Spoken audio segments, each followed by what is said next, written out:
Hello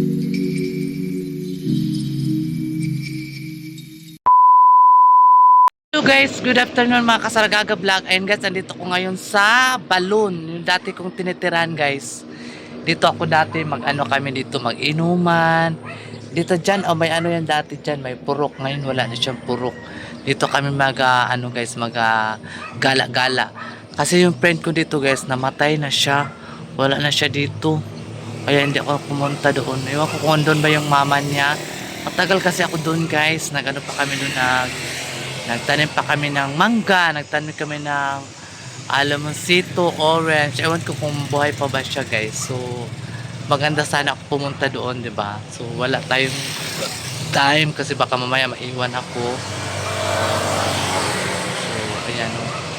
2,000 years later.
A few moments later.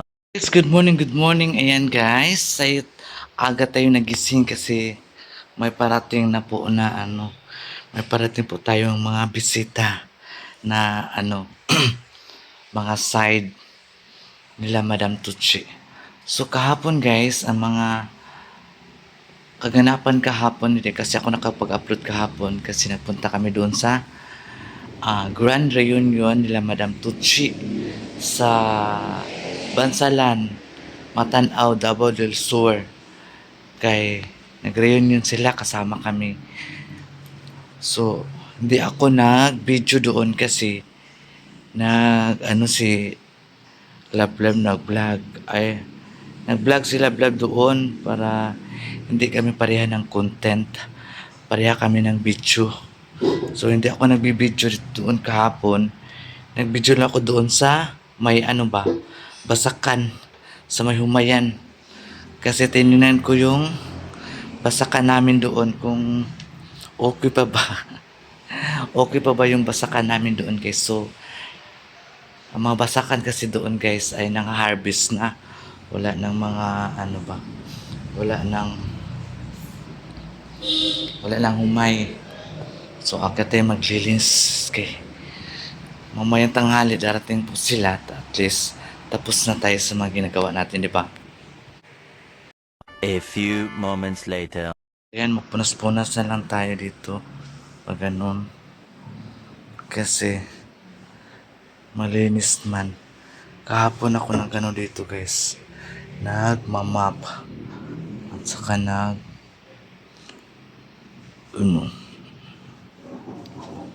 punas-punas lang natin to para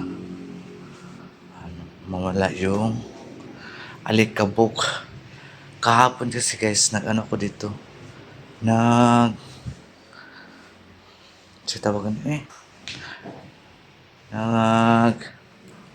vacuum. Nag-vacuum ako dito kahapon guys. So kunting linis-linis na lang tayo.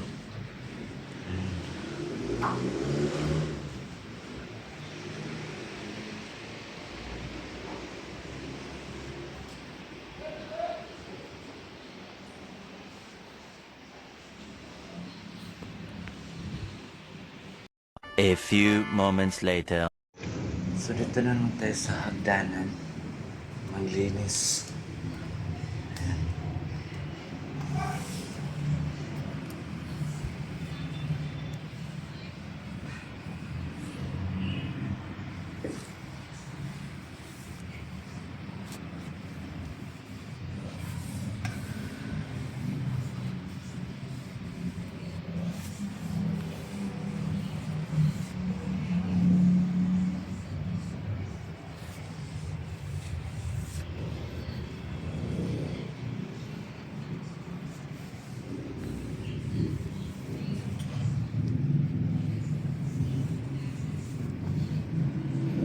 Ganyan lang guys.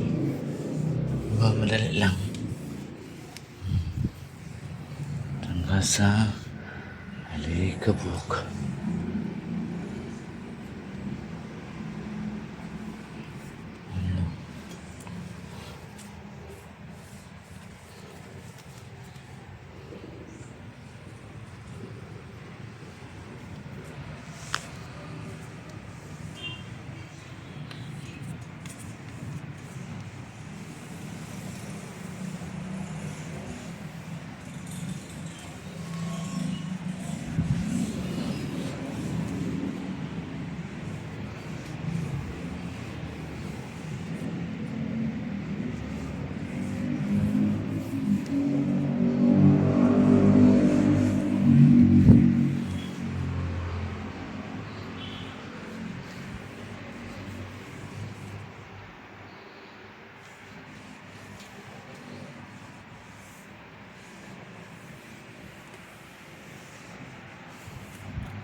Kapit ako nahulog. Sponas. Sponas sa'yo. Para mawala yung alikabok.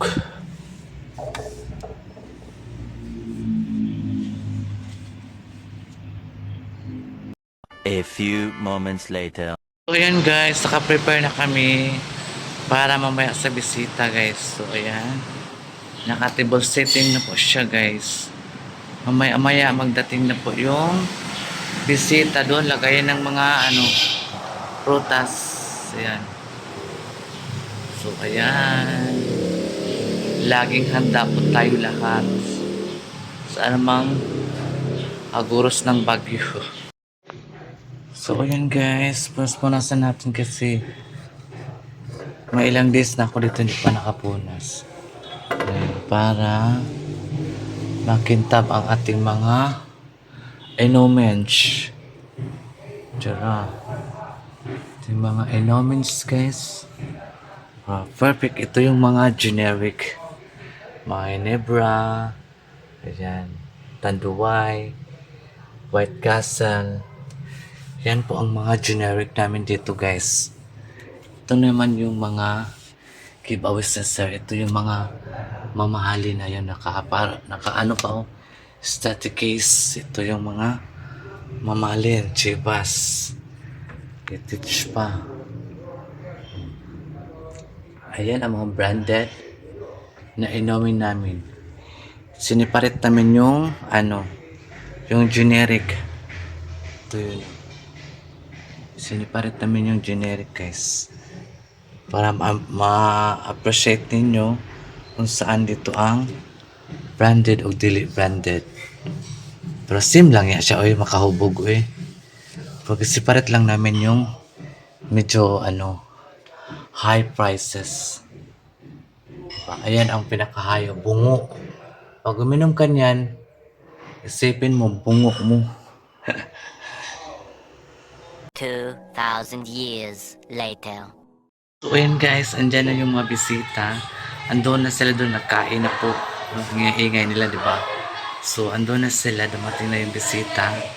And then, di pa namin alam kung ano naman ang mga plano ni Madam. Makapunta na naman kami doon sa rest house niya. Pakadali na naman yung bisita niya doon. Mga kasi niyan guys, mga cousin niya. Kasi kahapon nag-reunion sila doon sa Balloon, Matanao, Double del Sur. Double del Sur ba yun? matanaw na Bulusor. Nag-reunion sila kahapon, mga Hinganya family. So, pauwi na sila ng Cagayan de Oro City.